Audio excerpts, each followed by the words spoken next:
Former President Trump filing a class action lawsuit against Facebook, Twitter, and Alphabet. Eamon Javers is in D.C. with the latest. Eamon, what's going on? Yeah, hi, Deirdre. Well, the former president just wrapped up a press conference in Bedminster, New Jersey, a short time ago.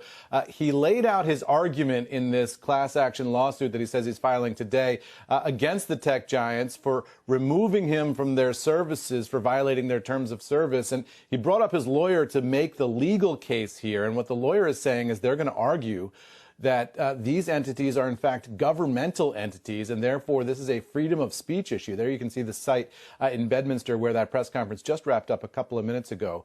They're going to argue that this is about freedom of speech and the First Amendment, and that the Supreme Court should be the ultimate arbiter of who can say what on social media, not the social media companies themselves. The difficulty that the former president's going to have here, of course, is that these are private companies.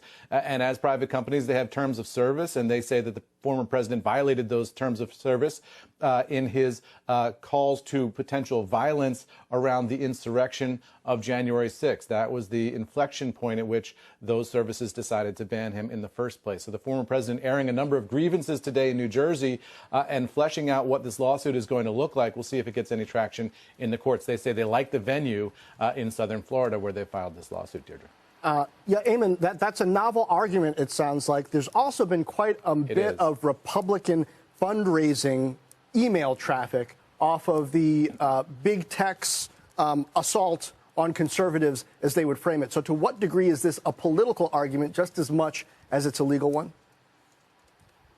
It's a political argument. It's venting, frankly, John. The former president is frustrated with his inability to access those services, though he was asked during this press gathering that he had whether or not he would rejoin Twitter and Facebook and YouTube and the like if he was able to get access. And he said, I don't know that I would necessarily. Remember, some of his supporters have formed their own social media entities that they're trying to gain some traction with. If the former president is going to be on anywhere, he might want to go on those anyway. So he's saying, you know, I want to get back on, but I'm not sure if even if they let me, I'll rejoin.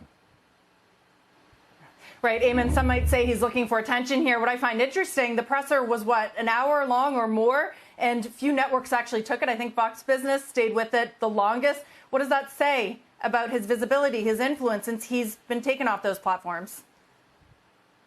Yeah, look, he's a waning figure politically, certainly in terms of the mainstream media, and he goes right after the mainstream media in this presser. He thinks that those of us who work for large news organizations are biased against him and ultimately are unfair to him. And this is part of his series of complaints, big media and big technology as well.